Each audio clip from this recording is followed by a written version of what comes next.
채널 젊은달. 오늘 소개해드릴 폴 슈레이더 각본가 및 감독님은요, 대표작으로 마틴 스콜세지 감독님의 택시 드라이버, 레이징 불, 그리스도 최후의 유혹 등의 아주 걸출한 작품들의 각본을 맡으셨고요. 아메리칸 지골로, 라이트 슬리퍼, 최근에 카드 카운터 등 각본 연출까지 맡으시면서 아주 활발한 창작 활동을 하고 계십니다. 노미네이션과 수상 경력은 일일이 다 나열하기엔 너무나 길고요. UCLA 졸업생이신 만큼 모교에서 각본 수업도 진행하시는데, 오늘 제가 정리한 영상이 바로 감독님이 본인의 교육 과정을 간략하게 소개하는 2019년 바프타 스크린라이터스 렉처 시리즈입니다. This is not an overview of screenwriting. This is my method. This is what I have taught myself. And the only way to teach something as fungible as screenwriting is to teach what has worked for you. Because there's no way you can teach what works for everybody. And even though what I'm saying may not work for 75% of you, it still has value because it works for me. Now, this first class, I say basically art works. I believe art is functional. Art is a tool. Just like a hammer, pliers, saw. What you can use it to do is learn about yourself and learn about other people. What I'm going to talk about is the functionality of storytelling, not just the pleasure of it or the commerce of it. To understand how art works, you begin with yourself. You are the raw material. Art isn't really about anything you're seeing, it's about you. Too many students look at films and say, I can do a film like that. Well, you probably can. But why in the heck would anybody want to hire you? They've got people who can do films like that. As proof, there are films like that. And they got people who will do it on command, on deadline. Why would they fool around with a goofball like you? So you start to think, well, what is it that I can bring to the dance that no one else can? So that is ground zero of the creation of a script. I don't particularly care about getting the 10 most talented students. In fact, I really don't care how talented you really are at all. I just want interesting people. I want 10 interesting people because I've got to spend 10 weeks teaching this class. So that the next step in this class is that everyone who wants to take the class must write out in no more than 2 sentences their most pressing personal problem at this time. And I'll go through these statements you make. I'll go through them very, very quickly. And I'll just go through and pick up 10 people. And if you are then invited to the class, your problem then becomes communal property. It is the property of the class. It's no longer your property. So you get interesting people, different kinds of problems, so that they're not all talking about the same problem. And we begin to discuss them, the ramifications of this problem, the manifestations. What have you done about it? Who else knows? All this stuff. So essentially what you're doing is group therapy. What the next class will bring is a metaphor. A metaphor is not the same thing as the problem. Using myself as an example, I'd say, I did a film about loneliness, about young male loneliness. This came out of a dark period of wandering, and I was sort of living in my car, and I had a pain in my stomach, went to the hospital, had a bleeding ulcer at the age of 25. And in the hospital, I got this image of the taxi cab. It came to me. This yellow rectangular coffin, metal coffin, floating through the open sewers of a metropolis. And inside that coffin is trapped a young man. And it looks like he's surrounded by life, but in fact, he's absolutely alone. The power of that metaphor just overwhelmed me. And I knew I had to write that story because I was becoming that young man. And the only way I could not become him was to establish his identity apart from mine, to write about him. And as I said earlier, art actually works. I learned about that young man, and I learned not to be that young man by writing about him. So I walked into the whole screenwriting business as self-therapy, not as commerce. So now we need metaphors for your individual problem. Now, what is a metaphor? A metaphor is the stand-in. It is not the problem itself. It's like two wires. You have the problem and the metaphor. And they have to get close enough for a spark to jump across. And if they're too far apart, there'll be no spark. And if they're on top of each other, there'll be no spark. So you have to tease them and play with the spark. And great stories throughout history have had great metaphors. Some of the most famous stories. Frankenstein, how can you have a better metaphor than that? Jaws, Exorcist, Rosemary's Baby. These are powerful, functional metaphors. And if you have a good problem and a good metaphor, a lot of the battle is won already. And a metaphor could be sometimes an occupation, taxi driver. It could be a historical moment in time, Waterloo, I suppose. It could be a certain kind of love story, Romeo and Juliet. But it has to be something that expresses your problem without being the problem itself. Sometimes the metaphor, you struggle for it. Years later, I was looking for a metaphor for midlife crisis. I had turned 40, and I was thinking I should do a midlife movie. And I thought about all the normal stuff.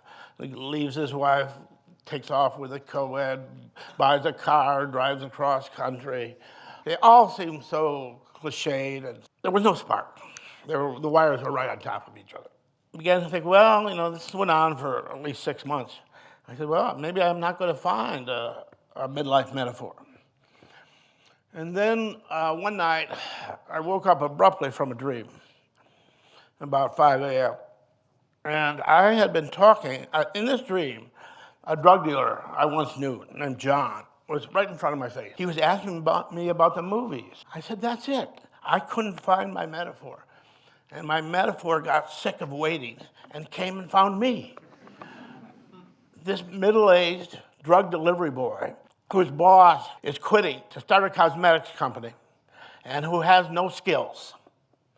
That's midlife metaphor. Right there it is. It's a great one. No one's seen it before, and I have my metaphor. Next class commences, and everybody has brought in several metaphors for their problem, and they propose them. For the most part, they're very feeble. They suffer from the same problem I had with midlife crisis. There's no energy in the metaphor, there's no imagination, there's no spark. Once they're part of the communal discussion, people start talking around, which is why it's always handy to have a closeted homosexual in the group, because you know the metaphor that will work for them, which is somebody involved in industrial espionage. Somebody who is secretly spying on his own company, getting paid by another company. And this is a great metaphor for a homosexual who hasn't told anybody, because you're actually talking about the problem without talking about the problem. What is it like to live a double life in which people who trust you are deceiving, like any spy? The unattractive or overweight girl metaphor, often, this is a standard one, the ugly duckling, the Cinderella, whatever. It's not terribly constructive for a young woman who feels herself unattractive. Tell a story about a woman who feels unattractive. She can tell that story, but she's not going to learn much. What she has to do, put herself in the shoes of someone who thinks they are unattractive, someone injuring themselves and cutting themselves because they feel they're unattractive when they're not. That's a good learning point. You can learn from that. That's what we hash out in this third class and try to get every student headed off in a certain metaphorical direction. The fourth class revolves around plot. Plot is simply what happens when you take a problem and drive it through a metaphor.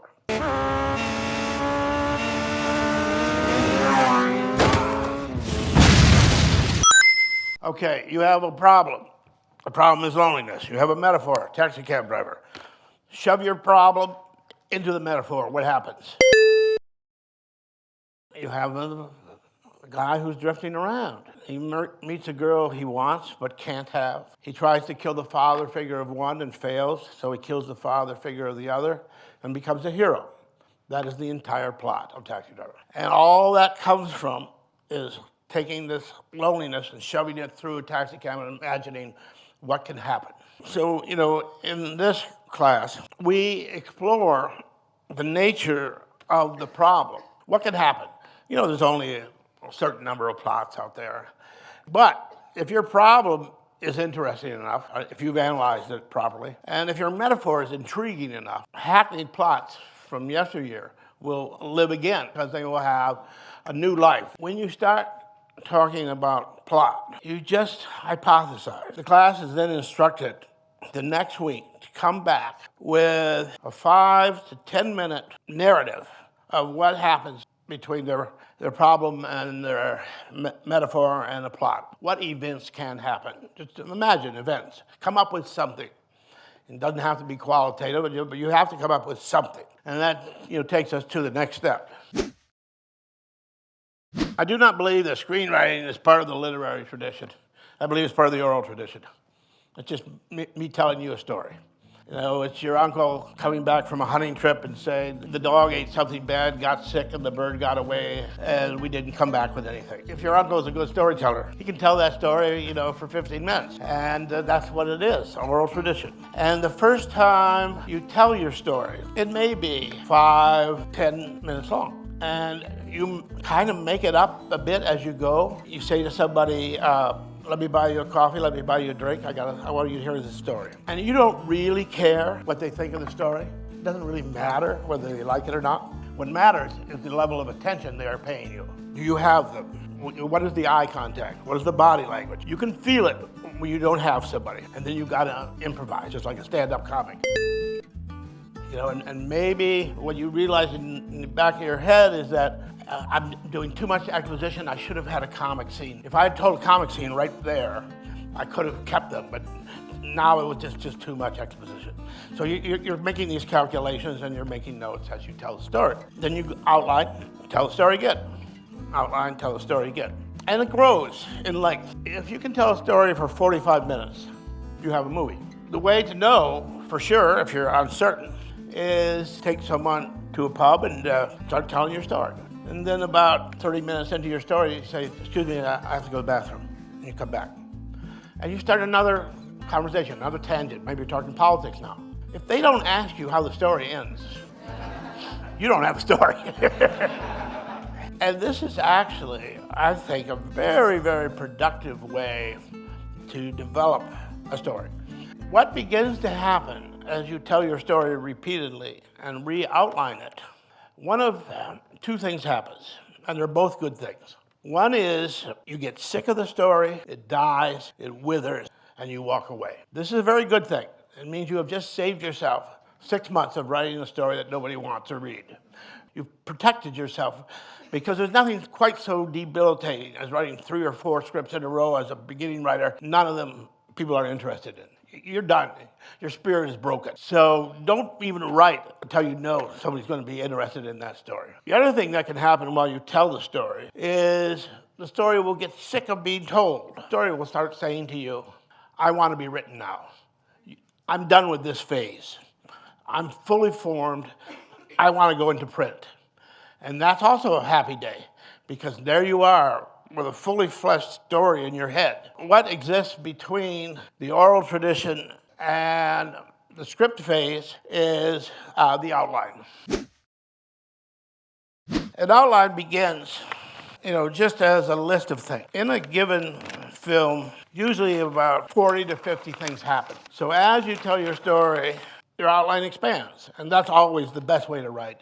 You're much more creative when you're going larger. The worst thing to do for me as a writer is to start with 150 pages and figure out how you can do 100. I'd rather start with 70 and figure out how I can do 100. Those are the outlines from American Gigolo. They're actually the ones I was using. And you can see this is an earlier outline. On the outline, I made notes to myself. Add something at 16, add something at 12, reverse these 2 scenes, move this scene over here. And so I'm reworking my outline. And until you get to this level of outline, and that is a list of everything that happens. It's also a list of a projected page count. So let me see here. Julian and Leroy, scene 42, happens on page 102. I'm doing a running page count. I can tell you what happens 102 minutes into a film.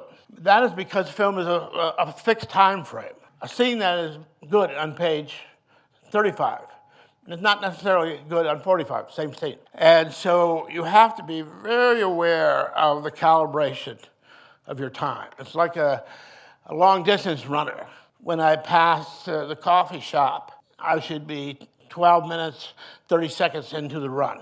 And if I'm too quick, I should evaluate, why am I only 12 minutes into the run?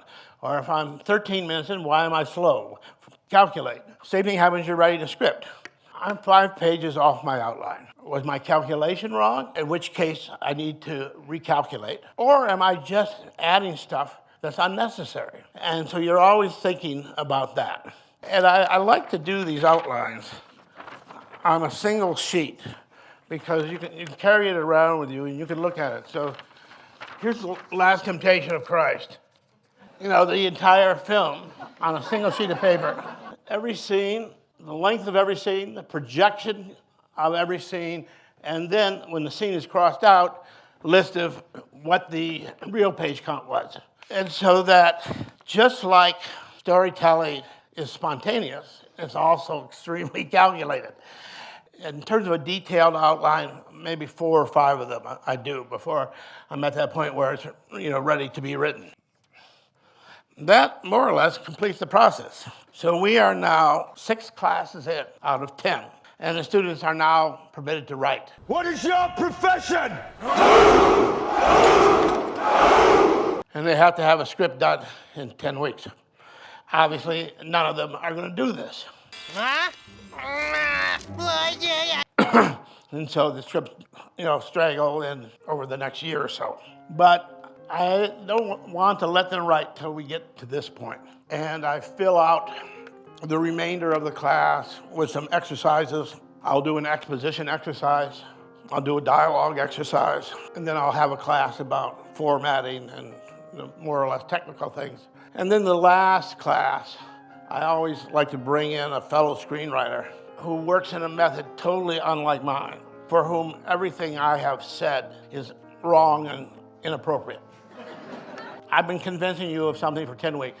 Here's a working screenwriter who happens to be even wealthier than I am.